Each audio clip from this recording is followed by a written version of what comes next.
Bonjour Henri, Bonjour. merci de nous accueillir aujourd'hui dans les Cévennes, dans un endroit parfaitement paradisiaque Ouais. que je pense que pas mal d'entre nous voudraient découvrir.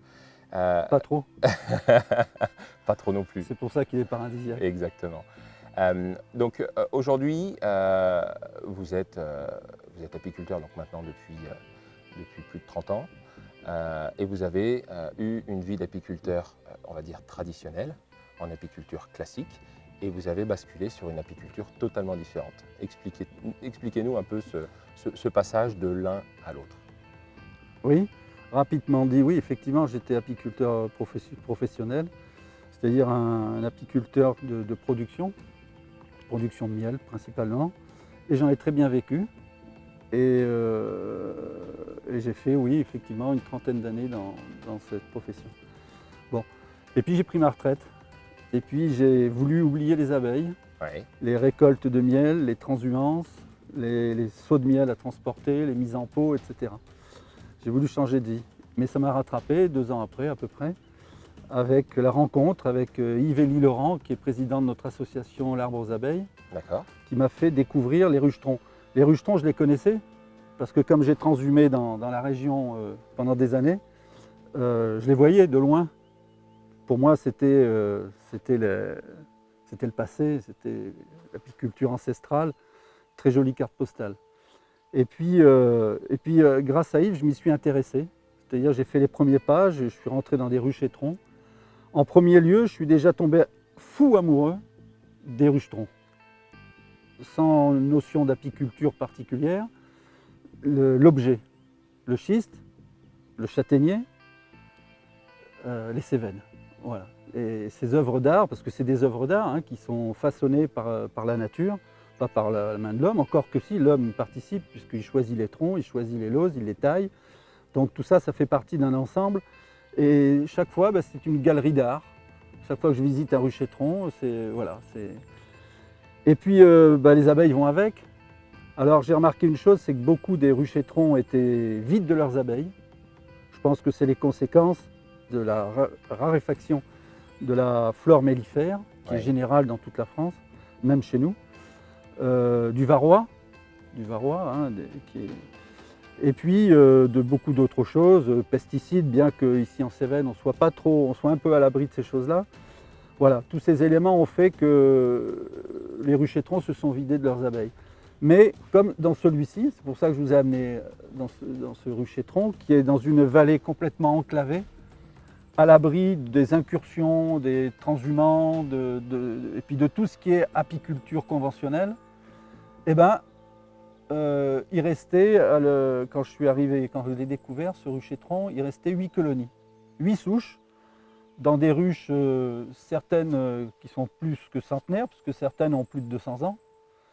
Il faut le faire quand même, 200 ans. Ouais.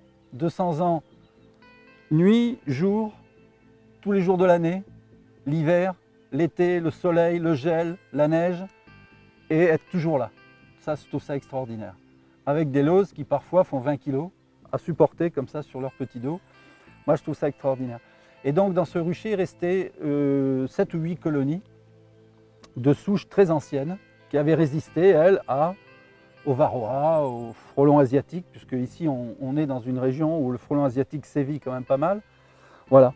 Et c'était des abeilles noires qu'on a, avec l'association L'Arbre aux Abeilles, qu'on a essayé de déterminer leur origine vraiment. On a fait ce qu'on appelle par la méthode Apiclass, et on a vu que 4 sur ces 7 colonies étaient vraiment des abeilles noires. Voilà. Aujourd'hui, il en reste 5. Il en reste 5 colonies. On a visité un petit peu ce matin. J'ai vu que certaines petites bandes jaunes commençaient à arriver, à se mélanger un petit peu à nos colonies. Mais bon, c'est comme ça, on va pas... Donc on a quand même une hybridation qui se fait de façon, on va dire, naturelle ici, alors qu'on est dans un endroit qu'on pourrait quand même croire épargné par cette hybridation. Oui, c'est un endroit épargné théoriquement, mais dans la pratique, mettons-nous à la place d'une jeune reine vierge qui décide d'être fécondée. Vous savez qu'elle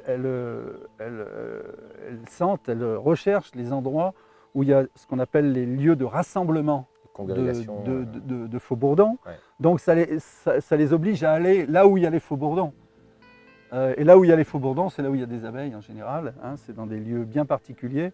Et donc l'hybridation se fait de cette façon-là. Donc même si c'est enclavé, même si c'est relativement protégé, par le fait des fécondations, quelques bandes jaunes vont pas tarder à arriver dans le rucher. Voilà. Et donc depuis, je suis ces colonies sans intervenir, sans y toucher, en les respectant le plus possible, je les observe. Et de temps en temps, j'essaie un peu de les accompagner. Quand je vois qu'une colonie est vraiment, je viens d'en visiter une là, on est fin mai, elle n'a quasiment pas de provisions. C'est une bonne colonie, pourquoi? Parce que rien qu'à l'observer, ça se constate, il y a des entrées de pollen à tire-larigot. Elle rentre du pollen, la reine a dû pondre. Elle a pondu, il y a un couvain sûrement très intéressant à l'intérieur, mais il n'y a quasiment pas de miel, quoi. Tout le miel, tout le nectar qu'elle récolte, il est destiné, consommé pour le couvain et puis pour leur propre consommation. Et quand on regarde au-dessus, on voit un petit peu de pollen et puis au-dessus, il n'y a pas de provision et on est famé. Donc il va falloir que je fasse quelque chose ou je vais la voir disparaître, quoi. Voilà. Alors, vous parliez d'observation. L'observation des abeilles, quel rôle a eu cette observation lorsque vous avez découvert la ruche-tronc entre votre apiculture professionnelle que vous aviez avant et l'apiculture d'aujourd'hui? Alors l'apiculture l'apiculture traditionnelle, on a un livre ouvert. On a un livre ouvert sur la colonie qu'on a devant nous. Ça, c'est la ruche à cadre. Oui. Hein, chaque cadre étant une page d'un livre, on peut lire le passé, le présent, voire même l'avenir. Voilà. Ruche-tronc, on n'a pas de cadre, on n'a pas de cire gaufrée. On n'a qu'un tronc devant nous et un trou et des abeilles qui rentrent à l'intérieur. Alors, ça va demander une autre apiculture, bien évidemment, qui est une apiculture d'observation. C'est-à-dire que par l'observation et donc, bien évidemment, par la connaissance des abeilles, puisqu'on va tirer des conclusions en fonction de ce qu'on voit, on va savoir à l'intérieur, enfin on va imaginer à l'intérieur ce qui peut se passer. Donc une bonne reine ou une vieille reine, une colonie en voie d'essaimage, on peut le constater aussi, on peut le voir à l'attitude des abeilles, une maladie, une colonie malade ou vraiment très affaiblie par une infestation de varroa, de choses comme ça. Voilà. Donc tout ça, ça change du tout au tout d'une apiculture où on plouf, on regarde, on tire des conclusions rapides. Là, il faut y passer voilà, un quart d'heure, une demi-heure, regarder les autres ruches aux alentours, voir la différence qu'il y a entre certaines, pourquoi elle rentre énormément de pollen et l'autre, là, les abeilles, elles ne semblent pas tellement intéressées par le pollen, elles montent, enfin bon voilà, on va tirer des conclusions par rapport à ça. D'accord. Donc c'est une autre apiculture. Que vous n'aviez, cette observation-là, en tout cas, vous ne l'aviez jamais faite réellement avant. Il a fallu cette découverte de la ruche-tronc pour prendre le temps de comprendre l'abeille. Bien évidemment, lorsqu'on fait de l'apiculture traditionnelle, donc de production de miel, on fonctionne plutôt par technique, par méthode. Alors, ce n'est pas un jugement de valeur d'apiculture que je veux faire, je ne veux pas cracher dans la soupe par rapport à ce que j'ai fait à l'époque et qui m'a valu beaucoup de plaisir. J'ai très bien vécu de mon apiculture, mais je dois dire aujourd'hui, où j'ai arrêté cette apiculture et où je découvre cette autre apiculture qui est le côtoiement d'abeilles sauvages, qui n'a rien à voir avec nos colonies d'abeilles en cadre. Ce sont des abeilles sauvages qui vivent dans des troncs comme il y a 100 millions d'années. L'apiculture est complètement différente. C'est la connaissance de l'abeille à 80% qui va impliquer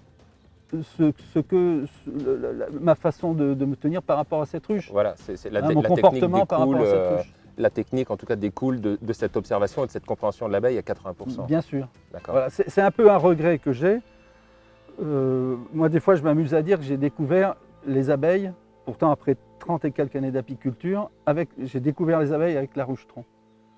Je trouve qu'on passe beaucoup trop à côté de la vie des abeilles, de l'observation, dans les ruchers à cadre, alors que la ruche-tronc, elle nous impose cet arrêt, cette observation et ces déductions. Et je me rends compte qu'on découvre énormément de choses. J'ai découvert une multitude de choses chez les abeilles depuis que je suis intéressé par les ruches-troncs. Et je me rends compte que je suis passé à côté de beaucoup de choses dans ma vie d'apiculteur. Et alors aujourd'hui, la ruche-tronc, vous ne faites pas que la sauvegarder dans ces ruchers historiques assez incroyables, vous la fabriquez également, vous l'enseignez. Et on va aller voir tout à l'heure justement le type de ruche que aujourd'hui vous fabriquez avec vos élèves. Et expliquez-nous un petit peu donc, comment est née cette envie de transmettre en tout cas la fabrication de ces ruches-là et la demande qui est aujourd'hui la fabrication de la ruche naturelle au plus près du naturel. C'est grâce à, toujours pareil, c'est grâce à notre association, l'Arbre aux abeilles, ça porte bien son nom, hein. L'Arbre aux abeilles qui est voué à deux choses. Une première, c'est l'abeille noire, puisque l'Arbre aux abeilles possède un conservatoire de l'abeille noire au Pont de Montvert, et la sauvegarde, la remise en place de ruchers-troncs qui sont un petit peu en perdition. Donc on fait de temps en temps des chantiers où on fait de la rénovation de ruchers-troncs, et on remet des ruches-troncs. Donc ma première avance dans la fabrication des ruches-troncs, c'était ça. C'était fabriquer des ruches-troncs, remettre à l'endroit où elles étaient complètement, on ne pouvait plus s'en servir, vraiment, elles étaient en ruine. Donc voilà, c'était le premier pas. Puis de fil en aiguille, je suis tombé tellement amoureux de ces ruches-troncs. Puis ce qu'il faut voir, c'est que dans la fabrication d'une ruche-tronc, c'est passer son temps dans la forêt, au contact d'agriculteurs, de gens qui possèdent des châtaigneraies, des discussions. C'est choisir, c'est sélectionner. Ensuite, on passe à la Lozère, c'est aller voir parmi les dernières carrières de Lozère où je vais pouvoir trouver des lauses que je vais ensuite tailler pour ces ruches-troncs. Vous voyez, c'est un ensemble de choses absolument, enfin pour qui aime bien sûr, absolument passionnantes. Il n'y a qu'à regarder mes mains, elles sont faites que pour ça. Oui. Voilà.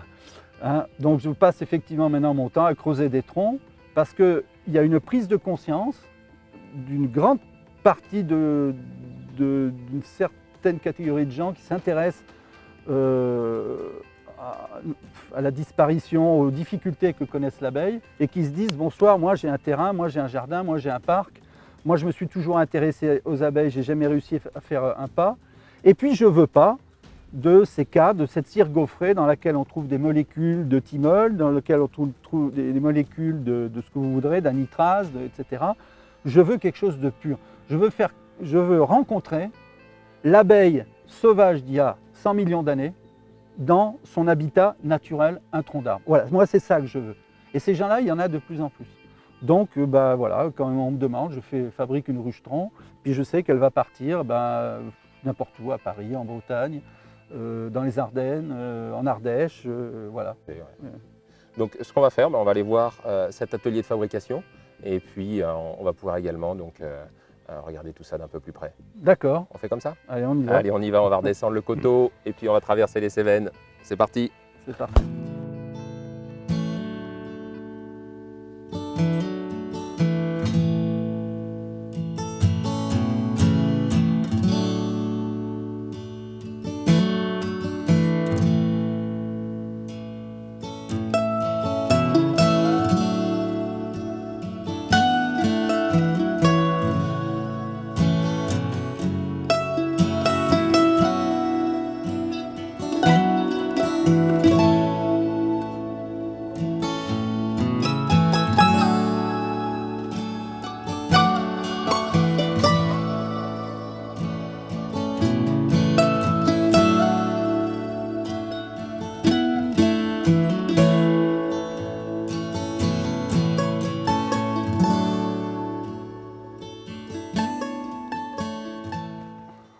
Donc ici, Henri, on est chez toi, là où tu réalises tes ruches-troncs.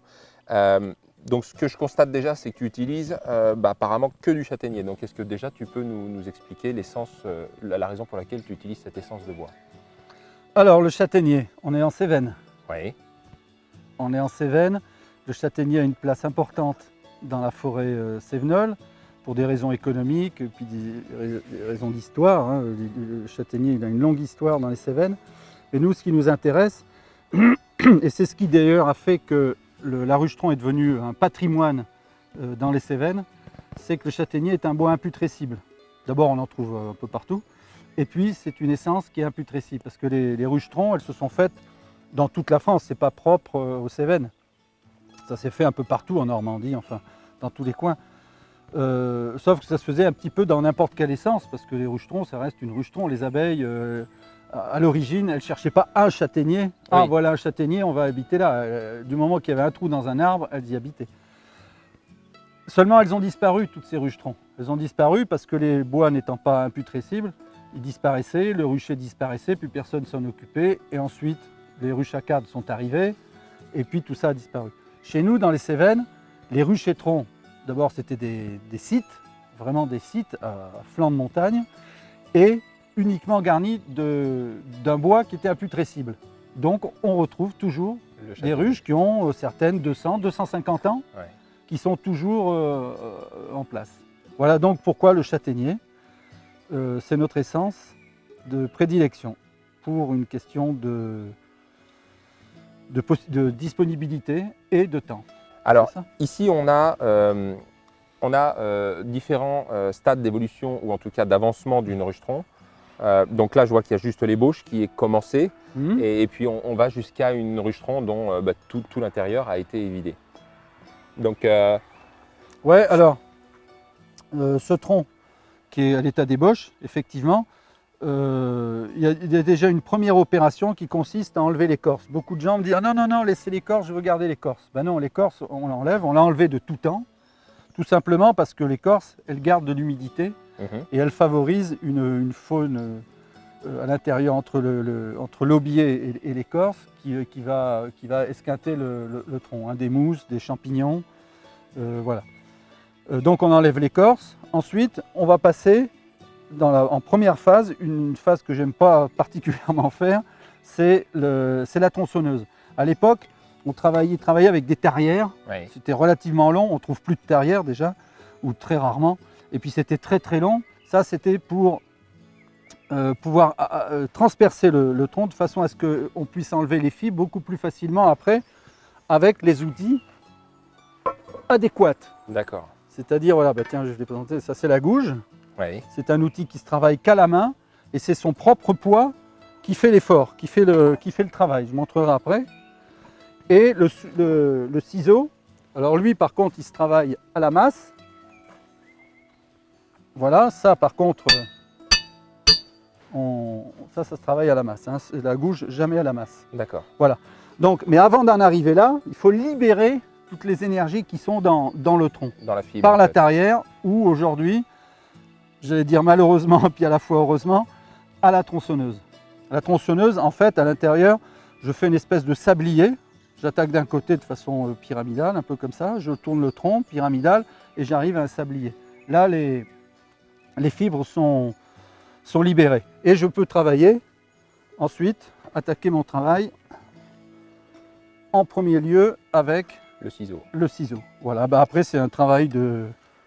Voilà, hein, je vais faire un cylindre, c'est-à-dire je vais creuser jusqu'à avoir un cylindre parfait dans le tronc. Et ensuite, en retournant le tronc d'un côté puis de l'autre, je vais élargir jusqu'à avoir des parois qui me conviennent. Alors, ce n'est pas tellement les parois qui me conviennent, c'est surtout le volume de bois que j'enlève. Moi, ce qui m'intéresse, c'est ni la taille du tronc, on les fait toujours trop grandes, les ruches-troncs. Après, il faut les porter, c'est lourd. Ce qui importe en premier lieu, c'est le volume intérieur, parce que c'est là que vont se développer les abeilles. Donc, où on va prévoir un volume relativement restreint, mais c'est quand même suffisant pour que les abeilles puissent se développer. Et ça va favoriser l'essaimage, parce que nous, on aime l'essaimage. Hein, l'essaimage, c'est la procréation, c'est l'ensemencement de la nature autour de nous. Donc nous, on aime que les abeilles essaiment. Voilà. Ou alors, on va faire un volume un petit peu plus grand, de façon à pouvoir éventuellement récolter un peu de miel. Avec des rayons. hausses qui sont, elles, comme on a pu le voir au rucher tout à l'heure, qui sont elles aussi réalisées dans un tronc. Ouais. Il y a deux discours. Ouais. Il y a, si on se reporte à ce qui se faisait dans le temps, il n'y avait pas de hausse. La hausse, les rucherons, n'étaient absolument pas faites pour avoir des hausses. On récoltait la partie supérieure au-dessus du couvain, on découpait des rayons suivant les besoins qu'on avait. Hein, on n'était pas trop gourmand dans le temps. Le miel n'était pas encore considéré comme de la pâte à tartiner, donc on prenait que ce dont on avait besoin. Et voilà. Moi, pour l'avoir pratiqué, je dois dire que cette méthode ancienne m'a toujours dérangé. Je ne suis pas fait pour ça.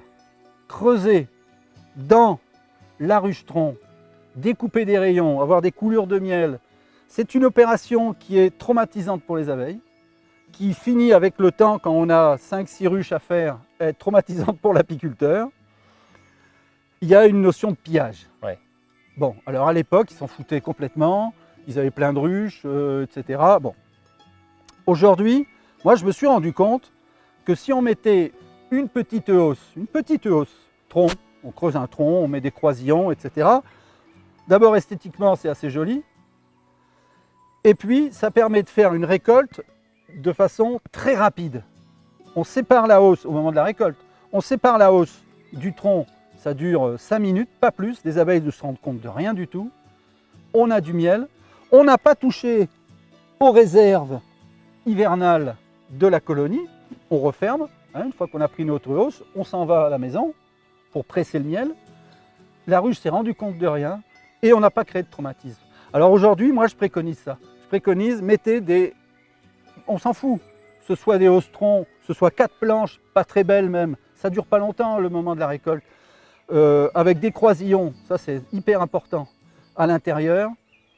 Et vous avez votre petite récolte, vous n'avez pas enquiquiné les abeilles, elles gardent leurs provisions pour l'hiver, et puis voilà. Ok, super. Voilà. Bah, alors le travail, ben voilà, hein, c'est ça, c'est... Oui, là on parlait plutôt d'apiculture. Oui, oui. Mais On là y on revient. était... Voilà. Donc je vais dégrossir cet espèce de sablier là, jusqu'à le faire devenir un petit cylindre. Et puis ça va se finir sur cet état là, où on voit un volume.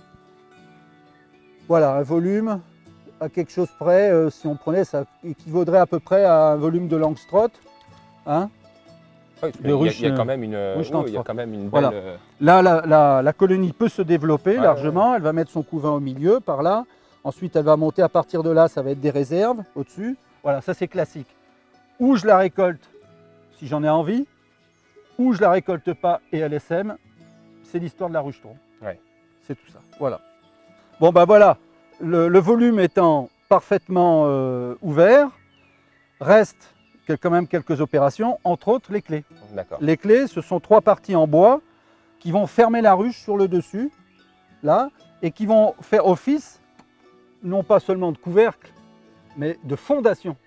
C'est les fondations des rayons. Vous savez que les abeilles, elles construisent du haut vers le bas, hein, le système du fil à plomb. Il faut bien qu'elles s'accrochent quelque part. Quand on met un essaim dans une rucheton, elles montent et elles vont accrocher leurs rayons à ces fameuses clés qu'on va aller voir tout à l'heure. D'accord. Voilà.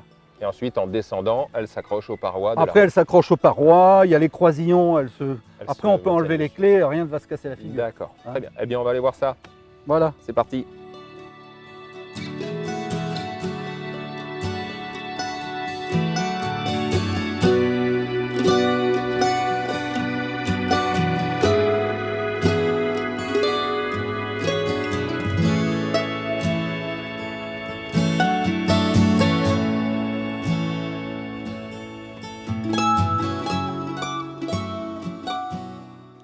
Alors, avant d'aller voir les clés, on va quand même vous montrer la sélection des pierres pour fermer le dessus des ruches. Alors les pierres, c'est du schiste. D'accord. C'est du schiste, c'est des lauses que je récupère dans une des dernières carrières de Lozère, sur le mont Lozère, D'accord. à Saint-Julien-du-Tournel. Et c'est là que je récupère donc des plaques comme celle-ci. Donc ces plaques que je récupère donc dans ces carrières, je vais, suivant la dimension de mes troncs, je vais les tailler sur mesure. Donc je trace à la craie un cerclage là. Je découpe avec un appareil qui n'est pas très sympathique non plus, c'est la disqueuse à diamant qui fait beaucoup de bruit, enfin, etc. Et après le travail le plus intéressant, une fois que j'ai une approche de ma lose, je vais la tailler, alors tout simplement avec un marteau. Voilà la lose en fait qui est finie. Ça a été taillé. Et le travail du taillage, eh ben, c'est un peu plus technique que ce que je vais vous montrer là. C'est qu'en fait, on détermine le dessus et le dessous de la lose. Le dessous étant la partie qui est incurvée en creux. Donc si j'attaque par le dessus, donc le bombé, je vais tailler l'épaisseur de la lose de façon à enlever, comme ça avec le marteau. Là, je peux difficilement le faire parce que j'ai quasiment fini. Je vais tailler 2/3 d'arrondi de ce côté-là. Puis lorsque j'aurai fait tout le tour de la lose, je la retourne. J'arrive sur la partie creuse, donc le dessous. Et là, je vais avoir plus qu'un tiers. C'est pour la goutte d'eau. Une goutte d'eau, voilà, c'est ce que je voulais dire. Voilà, pour la goutte d'eau. D'accord. Voilà, une fois que la lose est taillée, ben voilà, ça donne ça qui va se poser sur la ruche. Et alors, selon les régions, on peut utiliser quoi comme type de pierre? Alors, par exemple, en Lozère, comme on est un pays où on a du granit, où on a du schiste, où on a du calcaire, les apiculteurs qui avaient des ruchetrons, qui étaient sur le causse calcaire, Oui. bah, ils prenaient des grosses dalles de calcaire, qui étaient quand même très lourdes, parce que ça ne se travaille pas comme le schiste, Ouais. qui sont des feuilles. Hein, voilà. Le calcaire a besoin d'être beaucoup plus épais. Voilà, bon, c'est des pierres qui sont lourdes. Hein. Par exemple, celle-là, c'était pour une grosse ruche, elle fait 40 kg. Hein. Voilà, il faut être deux. Et donc maintenant, on va aller voir ce qu'on a parlé tout à l'heure, c'est-à-dire les clés qui viennent faire la fermeture de la ruche. D'accord, eh ben, on y va. On est parti. Donc voilà, là on est devant une ruche qui est quasiment terminée, ou terminée, et vous allez nous montrer donc les fameuses clés. Voilà, donc la ruche effectivement est terminée. À l'intérieur, il y a les croisillons, il y a les trous de vol. Ici, restent les clés. Les clés, c'est donc la fondation, c'est les fondations des bâtisses. Puisque les abeilles construisent du haut vers le bas, eh ben, il leur faut des fondations. Donc ce sont ces 3 clés. Une deuxième et la troisième clé centrale. Voilà. Et alors, comment on ouvre une ruche si les bâtisses sont collées après les clés? Ben, on a un outil, dommage, je ne l'ai pas. On a un outil qu'on va passer sous une lame en fer qu'on va passer sous la clé centrale ici, au ras, de façon à découper les rayons, de façon à ce que lorsque l'on va enlever cette clé, ben, on n'arrache pas tout. Bien sûr. Parce que j'ai souvent des trucs, ouais, mais quand vous ouvrez vos ruches, les abeilles sont agressives, vous arrachez tout. Ben non, on découpe dessous, on retire, terminé. Hein, donc ça, c'est les gens qui ne connaissent pas l'utilisation de la ruche-tronc. Voilà, donc, et lorsque l'on veut enlever une des 2 clés latérales, on fait pareil, on passe l'outil dessous, on découpe, voilà, et on n'a plus qu'à retirer, et on a accès comme ça aux rayons des abeilles, de la ruche. Et alors, au moment où on insère un jeune essaim, et qu'aucune construction n'est à l'intérieur, avant de pouvoir justement enlever cette clé, il va falloir laisser passer un certain temps quand même. Interdiction totale. Si par exemple cette année, là, maintenant, je mets un essaim là-dedans, Oui. même un gros essaim, bien fort, belle saison, et ça va bâtir, ça va construire, etc. Interdiction de toucher ne serait-ce qu'aux clés avant l'année prochaine, à la même époque, D'accord. à la même période. Voilà, Ok. interdiction, on n'y touche pas. Si on veut savoir ce qui se passe dedans, je prends mon téléphone portable, je mets sur appareil photo, j'enlève la lose, un petit coup de fumée, je tire en arrière, là les loses vont se barrer parce qu'elles ne sont pas collées. Je prends l'appareil photo, clic, clic, je repose doucement et je vois la progression de mon essaim. D'accord. Si elles sont arrivées au croisillon, ce qui est bon signe. Si elles n'y sont pas encore, si elles l'ont dépassé, je vois à peu près ce qui se passe à l'intérieur de la ruche. D'accord. Eh bien, ouais, c'est une astuce que j'aurais pas eue. Technologie au service des ruches ancestrales. C'est génial. Alors, on va rappeler que Henri a un livre et un DVD sur la fabrication de la ruche-tronc. On va vous mettre un lien sur la vidéo que vous allez pouvoir consulter. Et dedans ce DVD, vous avez toute la technique pure sur la fabrication de A à Z de la ruche tronc. En tout cas, Henri, merci infiniment pour ce partage. Ça a été très enrichissant. Merci de vous avoir accueilli ici, c'était un plaisir. Ouais, franchement, moi j'ai vu de très très belles images et j'espère que ceux qui vont regarder la vidéo vont se régaler autant que moi aujourd'hui. Et puis on vous dit à très bientôt dans une nouvelle vidéo. N'hésitez pas à aller sur www.avoruches.com pour aller voir nos autres reportages et tout ce qu'il y a d'enrichissant à voir. Ciao, bye!